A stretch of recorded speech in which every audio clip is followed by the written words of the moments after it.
क्योंकि खुद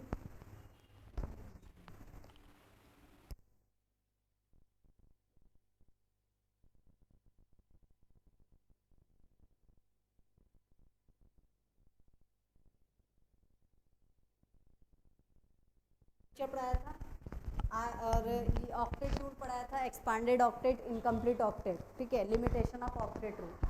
अभी और एक लिमिटेशन है ऑक्टेट रूल का, ऑड इलेक्ट्रॉन मॉलिक्यूल्स, ठीक है, ऐसे मॉलिक्यूल्स जिनके लास्ट शेल में कैसे इलेक्ट्रॉन्स रहते हैं, ऑड, ठीक है, वो ऑक्टेट रूल फॉलो नहीं करते, ठीक है। एग्जाम्पल भी दिया है तुमको, जैसे कि नाइट्रिक ऑक्साइड, NO, नाम याद रखो, ठीक है, NO का नाम क्या है, नाइट्रिक ऑक्साइड, और NO2 का क्या है, नाइट्रोजन डाइऑक्साइड, ठीक है। तो ये ऑक्टेट रूल फॉलो नहीं कर रहे हैं, ऐसा बता रहा है वो, ठीक है, और नंबर ऑफ इलेक्ट्रॉन से इनके लास्ट शेल में, इसलिए ऑक्टेट रूल फॉलो नहीं करते। इसलिए इस प्रकार से भी ये जो ऑक्टेट रूल है वो यहाँ पे भी क्या होता हुआ दिखाई दे रहा है, फेल दिखाई दे रहा है।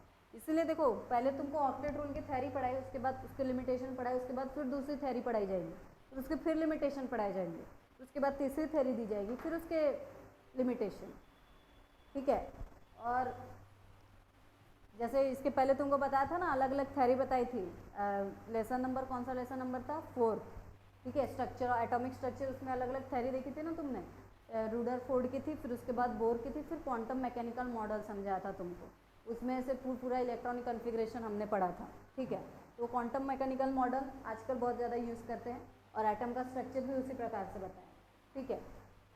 अभी तुम्हारा जो ऑक्टेट रूल है उसका डिसएडवांटेज बताया कि लिमिटेशन है कि क्या है, एक तो एक्सपांडेड ऑक्टेट है, किसी किसी एटम में इलेक्ट्रॉन्स ज़्यादा है तो भी वो कैसा है, स्टेबल है, ठीक है। जैसे तुमको एग्जांपल दिया था, PCl5 की बात की थी, ठीक है, किया था कि नहीं, PCl5 कितने सारे इलेक्ट्रॉन्स थे उसमें, ठीक है। और H2SO4 का भी एग्जाम्पल दिया था, सल्फर के लास्ट ऑर्बिट में इतने सारे इलेक्ट्रॉन्स थे।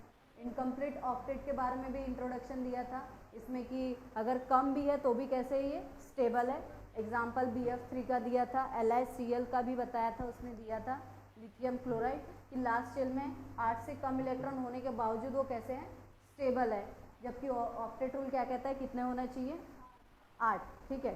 वैसे ही यहाँ पे तीसरा वाला इसका लिमिटेशन बताया कि ऐसे इलेक्ट्रॉन्स जिनके लास्ट शेल में कैसे ऐसे मॉलिक्यूल्स या फिर एटम्स जिनके लास्ट शेल में कितने इलेक्ट्रॉन्स हैं, ऑड इलेक्ट्रॉन्स हैं, वो भी ऑक्टेट रूल फॉलो नहीं करते हैं, ठीक है।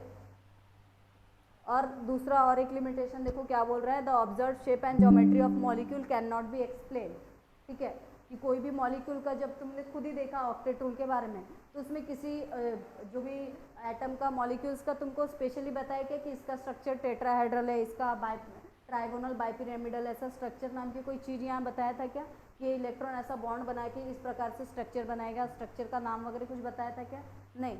तो यहाँ पे तुमको जो भी मॉलिक्यूल्स बनेगा उसका कुछ ज्योमेट्री वगैरह बताएंगे नहीं कि किस प्रकार से बनेगा और किस प्रकार से दिखेगा, ठीक है। तो ये एक चीज़ है, ऑक्टेट रूल के बारे में फेल्यूर बता रहा है वो। आगे क्या बता रहा है कि जो ऑक्टेट रूल है इसमें जब हमने पढ़े कि एक जो इलेक्ट्रॉन शेयर करते हैं या फिर कुछ भी करते हैं तो लास्ट में कितने इलेक्ट्रॉन्स हो जाते हैं, 8 हो जाते हैं, लेकिन इसने ये भी नहीं बताया कि अलग अलग मॉलिक्यूल्स की एनर्जी कितनी रहेगी, ठीक है, कौन से एटम की ज़्यादा रहेगी, किसकी कैसी रहेगी, कम, ये सब बताया क्या, नहीं बताया, ठीक है। क्योंकि जितने भी कोवैलेंट बॉन्ड बन रहे हैं सबके सब कैसे, सबके सब क्या बताया इसमें, सबके सब कोवैलेंट बॉन्ड जो है सबकी एनर्जी कैसी है, सेम है। असली में ऐसा होता नहीं है, बॉन्ड की एनर्जी भी अलग अलग रहती है, ठीक है, लेकिन इसका कोई जिक्र ऑक्टेट रूल में हुआ है क्या, नहीं हुआ है, ठीक है। और रिएक्टिविटीज़ के बारे में भी कि कौन सा मॉलिक्यूल ज़्यादा रिएक्टिव होगा और कौन सा कम मॉलिक्यूल रिएक्टिव होगा, ये भी ऑक्टेट रूल में बताया नहीं है, ये सब उसके क्या है, लिमिटेशंस।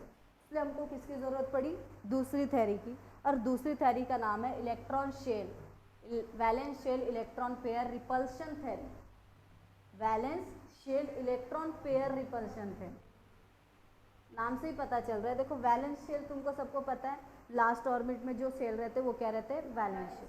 ये थ्योरी किसके ऊपर है, तो क्या बोला है, देखो जो एटम रहता है, ठीक है, बीच में बहुत सारे शेल रहते हैं और आखिरी में कौन सा रहता है, वैलेंस शेल। न्यूक्लियस क्या करता है, हर एक इलेक्ट्रॉन को क्या करता है, अपने तरफ अट्रैक्ट करता है। यहाँ रिपल्शन नाम की चीज़ क्यों आई है, ठीक है, तो जो वैलेंस शेल के जो इलेक्ट्रॉन्स रहते हैं उनको रिपेल कर रहे हैं कौन, उसके अंदर वाले जो इलेक्ट्रॉन्स है ना शेल के। जैसे देखो इनको बताती हूँ, जैसे ये कोई एटम है, बीच में इसका क्या है, न्यूक्लियस, ये क्या है उसके शेल, ठीक है। तो क्या बोल रहा है valence shell repulsion theory, last में समझो 2 या 3 इलेक्ट्रॉन, ठीक है। तो न्यूक्लियस तो सबको अट्रैक्ट करता है अपने अपने तरफ, क्या करता है, अट्रैक्ट। लेकिन ये जो शेल्स होते हैं, शेल्स के जो इलेक्ट्रॉन्स हैं, ये 2 शेल्स के जो इलेक्ट्रॉन्स हैं वो लास्ट शेल के इलेक्ट्रॉन को क्या करते हैं, रिपेल करते हैं। क्या करते हैं, रिपेल, क्योंकि इनका भी चार्ज निगेटिव है, इनका भी कैसे, भले न्यूक्लियस इनको खींच रहा है लेकिन ये सब इनको लास्ट शेल के इलेक्ट्रॉन्स को क्या कर रहे हैं, रिपेल कर रहे हैं। इसके बेसिस पे देखो किसने दिया,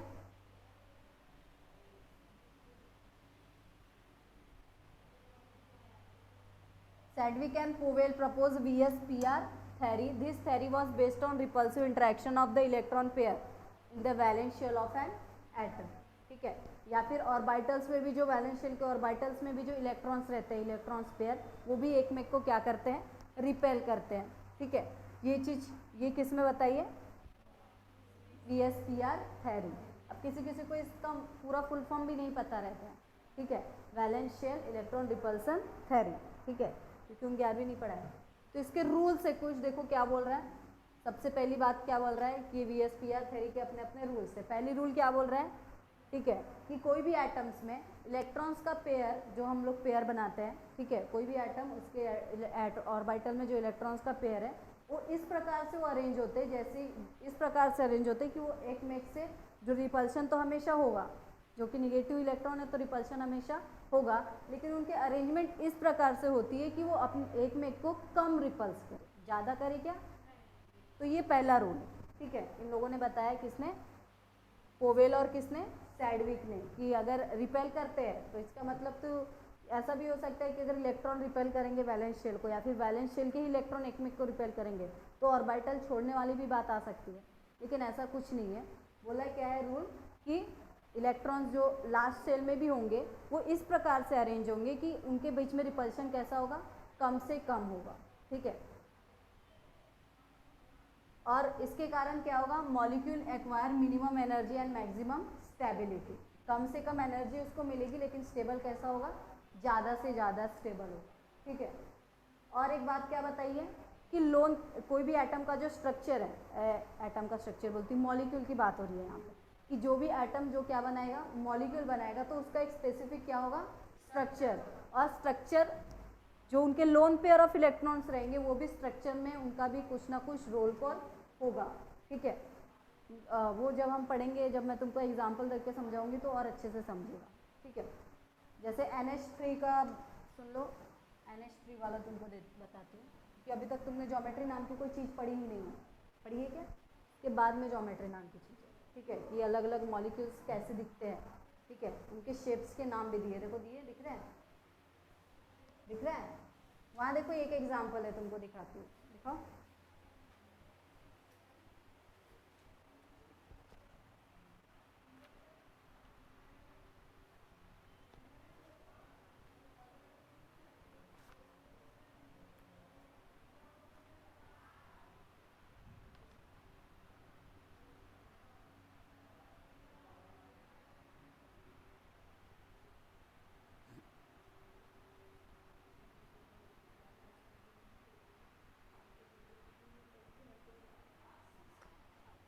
तो देखो पीछे में पलटा हूँ, नाइट्रोजन NH3 का एग्जाम्पल, NH3, ये पॉइंट समझा रही हूँ, एग्जाम्पल तुम्हारे बुक में नहीं दिया है, लेकिन ये जो पॉइंट है वो क्लियर हो जाएगा अगर मैं जब ये एग्जाम्पल तुमको समझाऊंगी तब, ठीक है।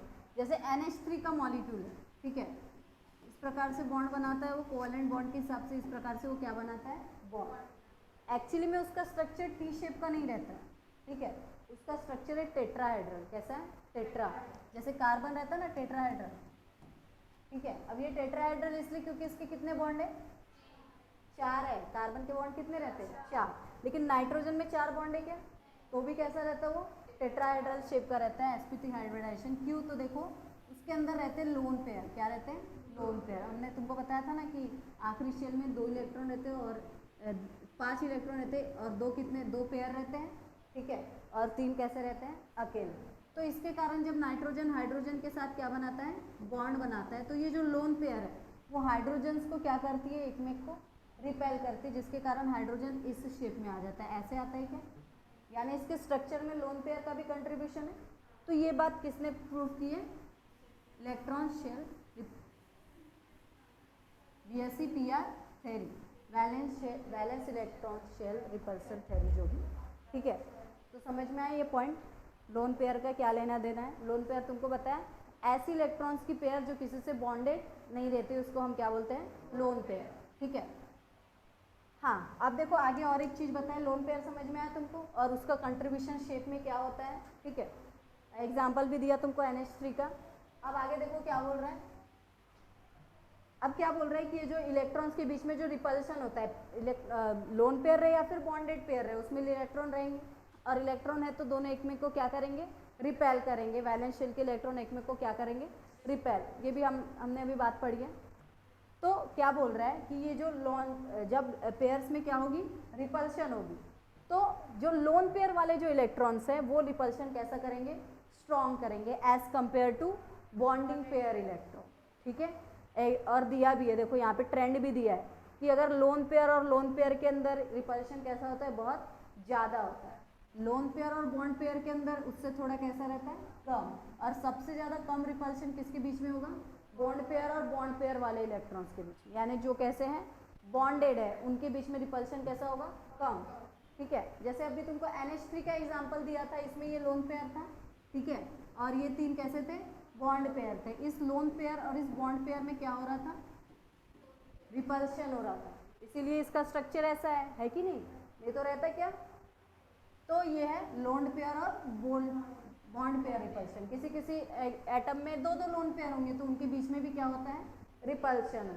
और बॉन्डेड पेयर है, इनके बीच में भी क्या रहता है? रिपल्शन। लेकिन बॉन्डेड पेयर वाला रिपल्शन सबसे कम रहता है। सबसे ज़्यादा किसका रहता है? Lone pair. और मीडियम किसका? Lone pair. और समझ में आया? ये ट्रेंड बताएं। समझ में आया VSPR थ्योरी क्या है? रूल्स याद रखते जाओ, ठीक है। आ सकता है पेपर में कि right the rules of VSPR theory, characteristic feature, कुछ भी बोला, यही लेके पटक देना। समझ में आया? तो देखो यहाँ पे बताया भी है कि लोन पेयर रिपल्शन क्यों होगा। देखो यहाँ पे lone pair repulsion in maximum because this electron pair is under the influence of only nucleus while bonded pair is share between 2 nuclear. क्या बोल रहे हैं कि लोन पेयर के बीच में रिपल्शन ज़्यादा क्यों होगा? मैंने अभी तुमको बताया लोन पेयर यानी क्या होता है? किसी से पेयर रहता है क्या, ठीक है, यानी वो जो लोन पेयर है उसको सिर्फ अट्रैक्ट करने वाला कौन है? सिर्फ और सिर्फ न्यूक्लियस है, यानी वो एक ही न्यूक्लियर के कंट्रोल में है। 2 लोन पेयर है एक ही एटम में, तो वो एक ही न्यूक्लियस के कंट्रोल में है, तो उनके बीच में रिपल्शन, न्यूक्लियस जो पकड़ के रख रहा है उसकी एनर्जी थोड़ी कम हो सकती है और उनका जो भी रिपल्शन है वो कैसा हो सकता है? ज़्यादा। लेकिन लोन पेयर और बॉन्ड पेयर के अंदर रिपल्शन कम क्यों है? क्योंकि ये जो लोन पेयर है और बॉन्ड पेयर है, ठीक है, लोन पेयर और बॉन्ड पेयर, ठीक है, याद रखो लोन पेयर और बॉन्ड पेयर। फिर से एग्जांपल देकर समझाती हूँ, अच्छे से समझेगा, ठीक है। NH3 का एग्जांपल दे रही हूँ, ये एग्जांपल है मेरे पास इसलिए दे रही हूँ, ठीक है। लोन पेयर और बॉन्ड पेयर के अंदर रिपल्शन लोन पेयर से कम क्यों है? हमारा टॉपिक ये है, ये वाला, ये हमने आगे क्यों लिखे और ये वाला पीछे क्यों। तो ये तुमको बता दिया क्यों, क्योंकि ये जो लोन पेयर है वो एक ही एटम में होगा, अलग अलग एटम में होगा क्या? और एक एटम में होगा तो न्यूक्लियस भी कितना रहेगा? इनको खींच के रखने वाला न्यूक्लियस बेचारा कैसा पड़ रहा है? अकेला पड़ रहा है, इसलिए इनके बीच में रिपल्शन कैसा हो रहा है? ज़्यादा। जबकि लोन पेयर और बॉन्ड पेयर में रिपल्शन कैसा होगा? कम, क्योंकि देखो ये एक एटम है और ये दूसरा एटम है। ये जो लोन पेयर है और ये बॉन्डेड पेयर है, कितने न्यूक्लियस का इन्वॉल्वमेंट होगा इसमें? 2 न्यूक्लियस का इन्वॉल्वमेंट होगा, इसलिए इनके अंदर इंटरेक्शन अगर ज़्यादा भी हुआ तो भी न्यूक्लियस क्या कर लेगा? उसको स्टेबल कर लेगा, रिपल्शन स्टेबल कर लेगा। इसमें एक ही न्यूक्लियस के कंट्रोल में है, इसलिए यहाँ रिपल्शन कैसा होगा? ज़्यादा। और यहाँ कितने? 2 या फिर 2 से ज़्यादा न्यूक्लियस के कंट्रोल में, इसलिए रिपल्शन कैसा होगा? कम। समझ में आया? समझ में आया क्यों? हाँ, और आखिरी में और एक चीज़ बताइए ये जो लोन पेयर है और क्या है बॉन्ड पेयर, जितने नंबर्स होंगे वही क्या करेंगे मॉलिक्यूल्स का क्या बताएंगे शेप बताएंगे कि मॉलिक्यूल का शेप किस प्रकार से रहने वाला है। दोनों का इन्वॉल्वमेंट रहेगा, लोन पेयर का भी और बॉन्ड पेयर का भी। उसके हिसाब से तुमको पता चलेगा कि जो भी मॉलिक्यूल है उसका शेप किस प्रकार से रहेगा। ठीक है, अभी देखो शेप की बात तो आई नहीं थी, अभी तो बस हमने बॉन्ड पढ़ा था, अब क्या आ गया शेप आ गया। उसके बाद फिर से हाइब्रिडाइजेशन देखोगे तो ठीक है, वो वाला टॉपिक बहुत ज़्यादा इंटरेस्टिंग लगता है मुझे बाकी सबसे। ठीक है, और आगे में और एक चीज़ बताइए, देखो कि क्या बता रहे हैं, it predict also explain geometry of large number of compound particularly of P block element. इस VSPR थ्योरी से हम लोग ज़्यादा से ज़्यादा कंपाउंड्स की क्या पता लगा सकते हैं, ज्योमेट्री की, वो किस प्रकार से बॉन्डेड होगी और उनकी ज्योमेट्री किस प्रकार से रहेगी, कैसा स्ट्रक्चर रहेगा। ठीक है, और ज़्यादा से ज़्यादा जो पी ब्लॉक के एलिमेंट है, पी ब्लॉक भूले हो क्या, कहाँ रहता है SPDF, पी ब्लॉक में कौन से ग्रुप्स रहते हैं 13 ग्रुप, बस 13 और डी में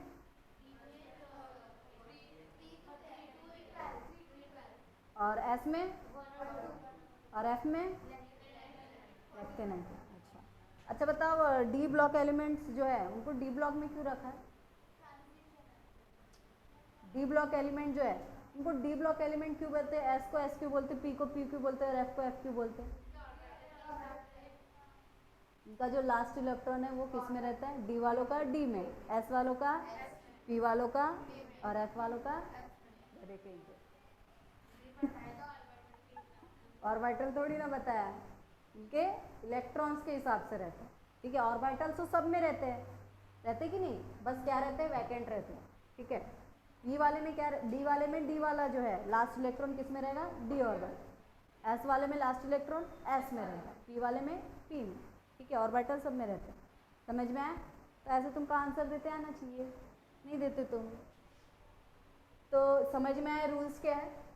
ठीक है, तो बेसिकली ये तुमको देखो ये पूरे इसमें रिपल्शन की बात आई है, और वो भी किसके बीच में, वैलेंस इलेक्ट्रॉन्स के बीच में क्या हो रहा है रिपल्शन। इसके बाद तुमको स्किल्डिंग और इफेक्ट जब पढ़ोगे तो उसमें ये देखोगे वैलेंस पेयर और अंदर वाले इलेक्ट्रॉन्स के बीच का रिपल्शन देखोगे। ठीक है, इसमें बस वैलेंस की ही बात की गई है। तो समझ में आए, कोई भी एक पॉइंट में किसी को कोई डिफिकल्टी है नहीं है। अब देखो इसका एप्लीकेशन क्या है, देखो एप्लीकेशन क्या है, मॉलिक्यूल्स का स्ट्रक्चर बता के एप्लीकेशन बताया इसने। ठीक है, मैंने तुमको इसका ये भी दिया है, क्या बोला है PPT दी है, वो मैं तुमको दिखाऊंगी। ठीक है, ऐसे मत देखो मुझे। ठीक है, इसके बाद पहले ये स्ट्रक्चर है क्या, PPT निकालनी पड़ेगी, उसके बाद तुमको ये पढ़ाना पड़ेगा। ठीक है, तो देखो हमने देखा था कि ESPR थ्योरी जो है अलग अलग स्ट्रक्चर की क्या बताती है ज्योमेट्री। तो अभी तुम अलग अलग जो एटम्स हैं उनकी क्या देखोगे ज्योमेट्री देखोगे कि किस प्रकार रहती है, समझे। इसके बाद तुमको इसका एप्लीकेशन है। ठीक है, अब वो स्ट्रक्चर था, वो स्ट्रक्चर तुमको बनाना भी है। ठीक है, कहाँ बनाना है, अपने कॉपी में। तुम्हारे बुक में जैसा स्ट्रक्चर उससे टोटली अलग दिया है मैंने। ठीक है, क्योंकि उसमें बॉन्ड बना के दिखाया है जिससे तुमको और अच्छे से समझेगा। इसमें गोले गोले दे दिए हैं तो इसीलिए मैंने ये नहीं दिया है, दूसरा दिया है। पिछले बार की जो बुक्स है ना उसका स्ट्रक्चर दिया है। ठीक है, तो कुछ नहीं पेपर में आता है कि इसका स्ट्रक्चर बताओ।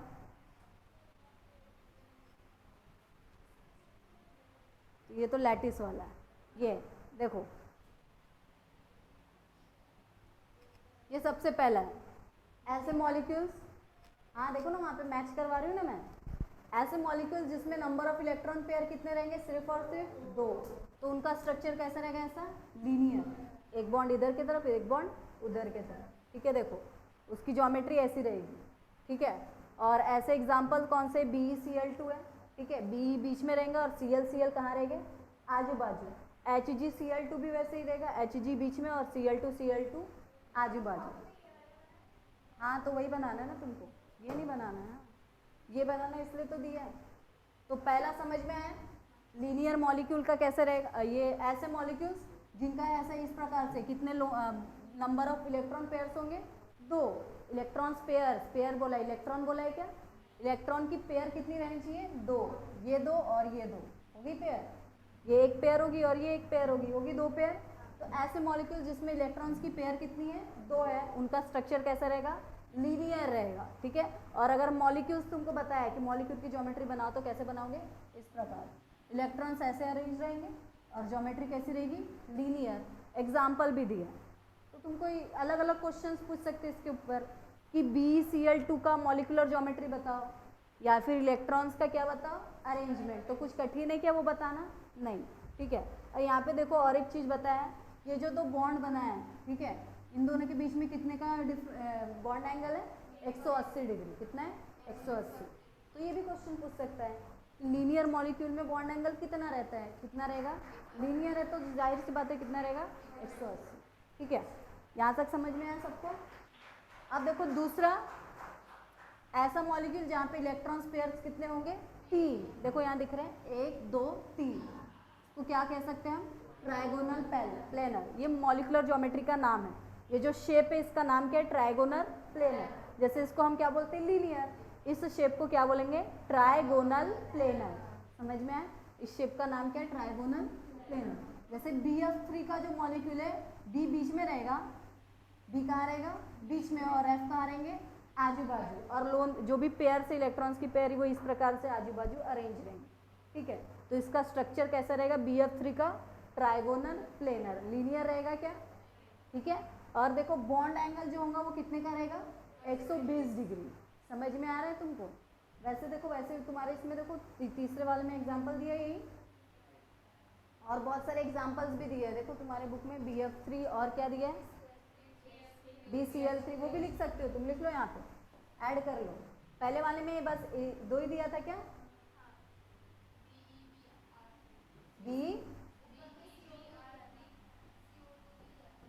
Br3, Br2, हाँ, और CO2, ठीक है। समझ में आया, 3 एटम है तो कैसे रहेंगे वो, लीनियर, ठीक है। 4 अलग अलग प्रकार के हैं, यानी 3 एक जैसा है, तो कैसा रहेगा, ट्राइगोनल प्लेनर। इसमें भी और एग्जांपल दिया होगा, क्या क्या दिया, BCl3, BH,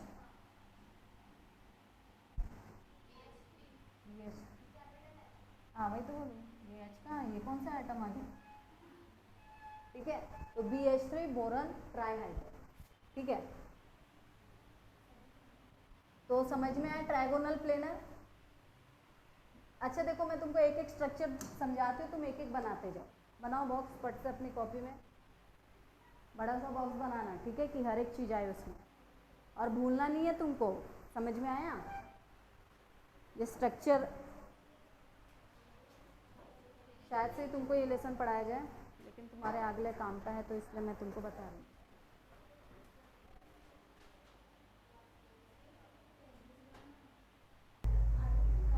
ठीक है, हाँ ये देखो, आगे बताऊंगी ना तुमको पूरी दुनिया की बात। तो देखो ये टेट्राहेड्रल है, टेट्राहेड्रल नाम तुम ऑलरेडी पहले सुन चुके हो जब कार्बन की बात तुम पढ़े ऑर्गेनिक में, ठीक है। तो टेट्राहेड्रल नाम की चीज़ तो तुम्हारा दोस्त ही हो गया होगा, ठीक है। तो टेट्राहेड्रल यानी क्या, जो तुम्हारे जो पेयर्स होंगे, इलेक्ट्रॉन्स की पेयर्स अगर किसी एटम में कितनी हो, 4 पेयर्स हो, तो उसका शेप कैसा रहता है, टेट्राहेड्रल। पेयर्स कैसे अरेंज रहते हैं, एक यहाँ पे, एक यहाँ पे, एक यहाँ पे, और ठीक है। देखो चारों तरफ से बराबर रेक्टेंगुलर जैसा डिस्टेंस है क्या, नहीं, यहाँ से कम है, यहाँ से थोड़ा ज़्यादा, और यहाँ से बहुत ज़्यादा। समझ में आया। तो ऐसा भी बना सकते, या फिर ऐसा भी बनाते जो मैंने तुमको NH3 वाला बना के दिया था, ऐसा कि ऊपर वाला ज़्यादा रखो, बीच में ए एटम रखो, यहाँ B, यहाँ B, और यहाँ B, 1 2 3 4, ऐसा भी बना सकते हो तुम। इसने थोड़ा ये वाला जो है वो ऐसे कर देगा, ठीक है। तुम ऐसा भी बना सकते हो, ठीक है। ये थोड़ा इजी लगता है मुझको इसके मुकाबले, ठीक है। तो ये थोड़ा इजी है, ठीक है। तो बना के दिखाओ, ये टेट्राहेड्रल इसके साइड में बनाते हैं, ठीक है। तो बीच में ऐसा ए रहता है, ठीक है। ऊपर में यहाँ बी रहेगा, यहाँ पे एक बी रहेगा, थोड़े नज़दीक नज़दीक, ऊपर वाला सबसे ज़्यादा डिस्टेंस पे बनाना, ठीक है। देख रहे हो ना तुम, वहाँ ज़्यादा डिस्टेंस, और नीचे वाले थोड़े कैसे बनाओगे, कम कम डिस्टेंस पे बना दिया। ये एक बॉन्ड रहेगा, ये एक बॉन्ड रहेगा, यहाँ पे एक, और यहाँ पे, हो गया, समझ में आया? बस यहाँ पे क्या करना है तुमको, बी के जगह क्या बनाना है, वहाँ पे लोन पेयर्स बनाना है। मैंने ये वाली डायग्राम बना के दी, ये वाली, ठीक है। इसने पूरा टच किया, तुम चाहो तो कर भी सकते हो, तुम्हारी मर्जी। तुम्हारे किताब और मेरे बीच, तुम्हारे बीच में मैं क्यों आऊँ, तुम बना लो यहाँ पे ऐसा।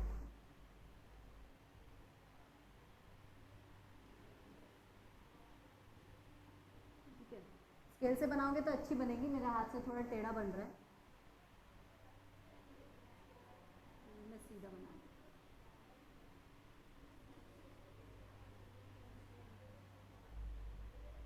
ठीक है, ये बी बी बी, ठीक है, समझ में आया कैसे बनाना है तुमको? और यहाँ पे से एक बॉन्ड बना देना, ठीक है। देखो यहाँ पे गया, समझ में आया सबको कैसे बनाना है इसको? ठीक है, तो इसको बोल रहे हैं टेट्राहेड्रल शेप। जब कोई एटम कितने इलेक्ट्रॉन से हो इसके अंदर, 4, ठीक है, 4 इलेक्ट्रॉन्स की पेयर्स हो, उसको क्या बोलेंगे हम, टेट्राहेड्रल। तो देखो ये जो बॉन्ड एंगल है इसके और इसके बीच का वो कितना है, 109.5, ये इसके और इसके बीच का दिया, देखो यहाँ पे, ठीक है, ये थोड़ा टेढ़ा है ना, तो कितना है 109.5 डिग्री।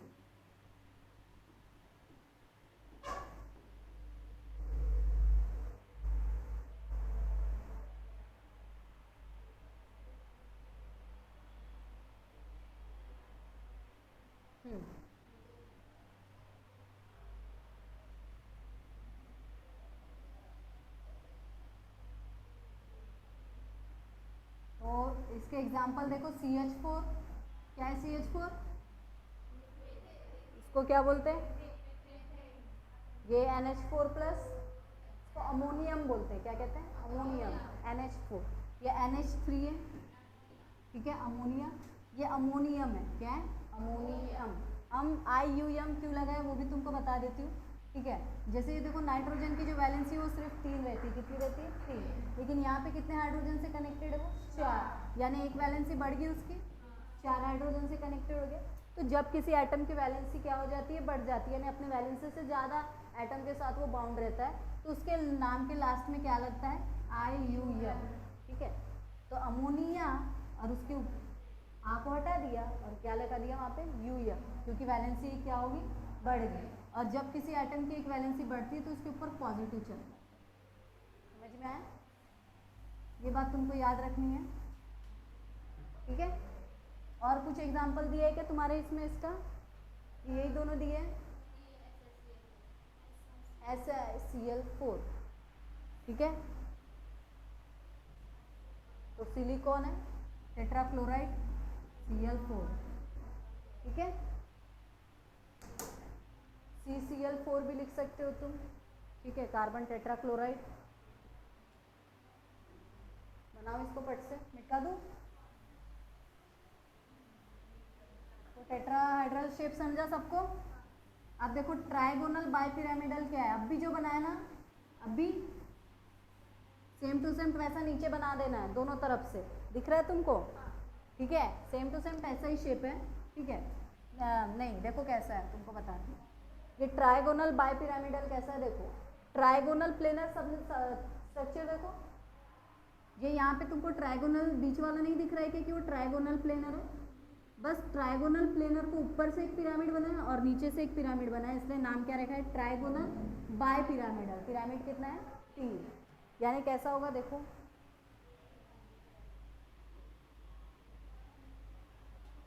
ये बीच में एक होगा A, ठीक है, पिरामिड तो ये तो तुमने बनाया है,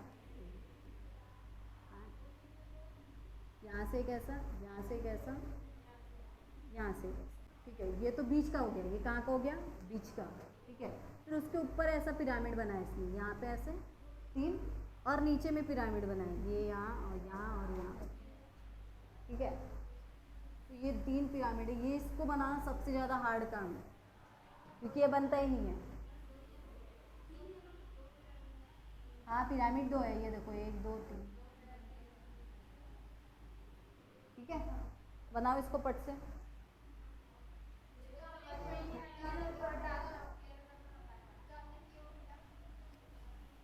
ये वाला देख के बनाओ, ठीक है, क्योंकि इसमें कुछ ज़्यादा इलेक्ट्रॉन्स वगैरह डाल दिया तो थोड़ा कचरा जैसा दिख रहा है, ये खाली है, तो ये तुमको अच्छे से समझेगा, ठीक है। तो मैं देखूँ तो मेरे को आसान कहाँ से लग रहा है बनाना, ऐसा देखो, ये एक ऊपर एक नीचे, इधर थोड़ा टेढ़ा, इधर थोड़ा टेढ़ा और इधर, ठीक है।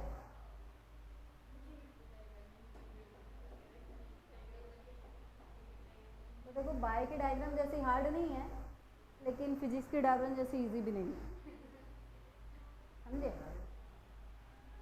कहाँ गया था,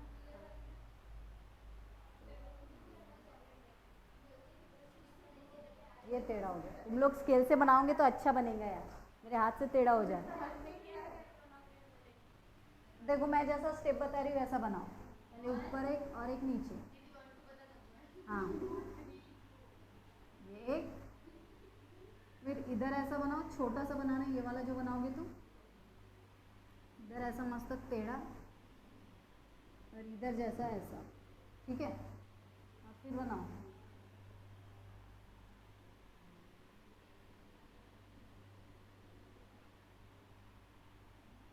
ऐसा ऐसा,